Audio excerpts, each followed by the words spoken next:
So I just watched the new Transformers movie, Rise of the Beast, and I'll be giving you guys my spoiler-free review since I know a lot of you guys really want to see this movie, and I don't want to spoil the fun for you guys, so you're welcome. The plot takes us in 1994, where the Autobots find out that they have to team up with the Maximals, so that way they can defeat the Terracons and Unicron, so that way they can save Earth.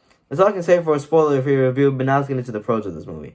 Guys, this is an awesome movie. The action is really good, the final battle is awesome. Not only that, but there's actually a couple of suspenseful moments in there that, in my opinion, were actually well done. Like I said, this movie is set into 1994, and Stephen Cable Jr., the director of this movie, captures that setting really well.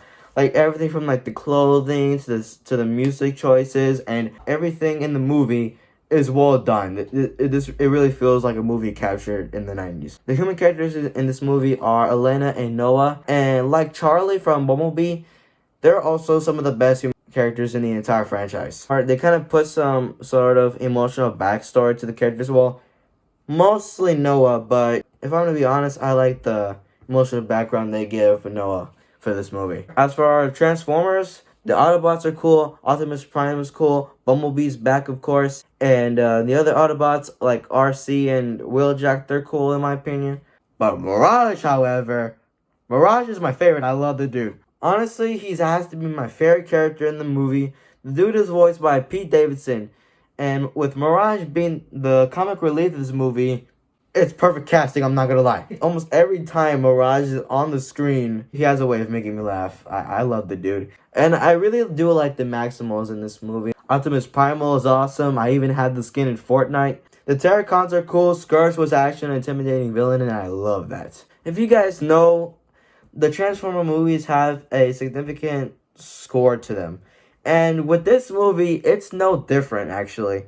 Because, I don't know if I'm saying this name right, but Yannick Bontemps worked with Steve Jablonsky, the composer of the original Michael Bay movies, for the score for those movies. He worked on the score for this movie, and it's just awesome. I'll just say this for you Michael Bay fans. You'll hear a certain familiar melody in this movie, and geeks like myself had our jaws dropped with amazement. Plus, this movie does actually feel similar to Bay Transformers, which I think you'll see when it comes to Prime's personality in this movie. But I'll say this before I go into cons. This way his character is done in this movie is done better than they did Prime in the last two Michael Bay Transformer movies, in my opinion. But also his personality in the movie was an interesting choice, to say the least.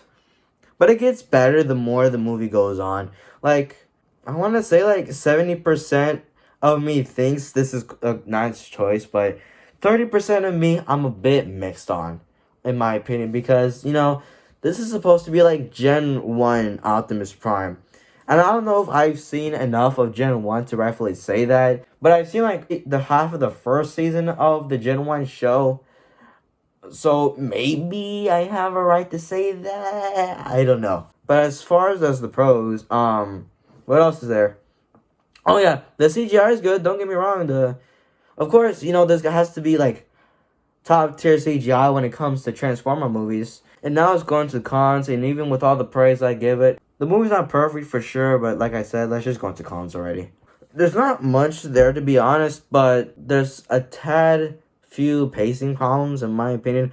Like, I feel like there was a couple of scenes here and there, and especially the beginning, where I feel like it was fast-paced, in my opinion. Like, maybe, like, take it slower, like, a tiny bit, and then it would be fine for me.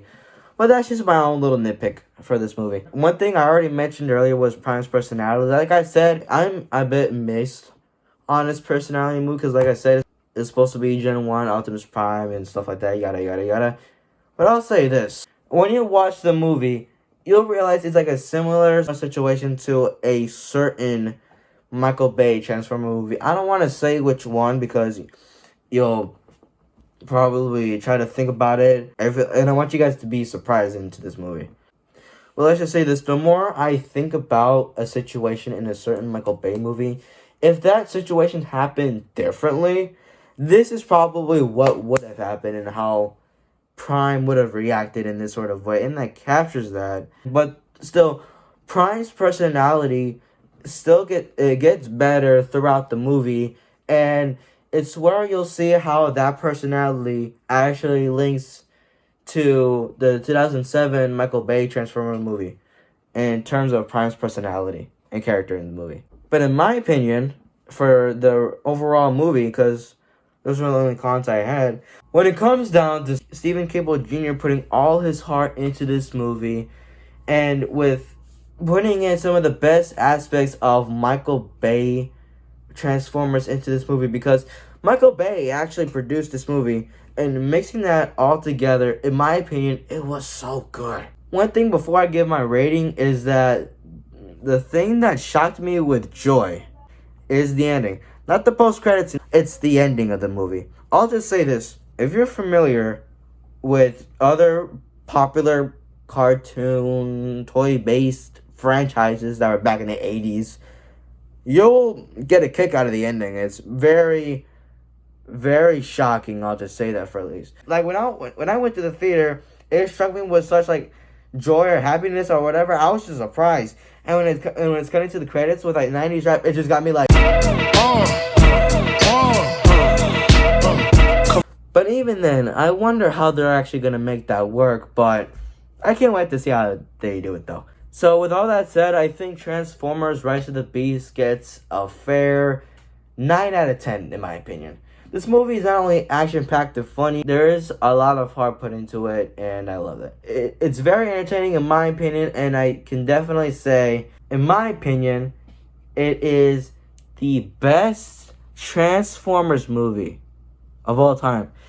Okay, I can't really say best Transformers movie, but I could say best live action Transformers movie, because I've heard like the original 1986 animated Transformers movie is really good. I haven't seen it, but I do plan to, don't get me wrong. But that's going to be the end of the video. If you liked it, make sure to leave a like and subscribe if you're new. Let me know what you thought about the video in the comments down below. And if you have seen Transformers Rise of the Beast, let me know what you thought about in the comments. And make sure to follow me on Twitch. The link will be in the description. And I will see you guys next time.